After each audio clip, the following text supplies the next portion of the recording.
Pastrimi i Bregdetit në Velipoj ka vijuar edhe sot, duke shënuar ditën e tretë radhazit të ndërhyrjes me angazhimin e 65 punonjësve në terren.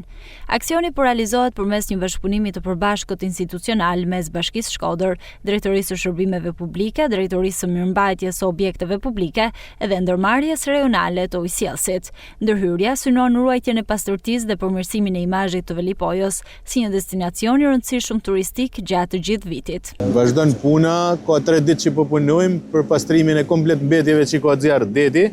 Është e dyta ose e treta herë që nxjarr deti. Të sezon dimrit munduna me mojt sa më pastër, ne do jesë me plan punët, sot janë të angazhuar gati 65 punëtor me 3 mjete dhe 2 kamiona që po bëjmë pastrimin e rrallës për plazhin. Do vazhdojmë deri si ta pastrojmë komplet vijën bregdetare dhe do ta mirëmojmë deri në prag sezonit turistik. Apeli për qytetarët dhe për bizneset tash mbetet me çu të vendi duhun, edhe te koshat e meteorinave janë bregdetet e janë plazh sepse çdo mbetje që hellet na kthehet prapë mbrapsht. Institucionet u bën thirrje bizneseve dhe qytetarëve që mbetjet të hidhen vetëm në vendet e përcaktuara, duke theksuar se një Velipoj e pastër është përgjegjësi e përbashkët.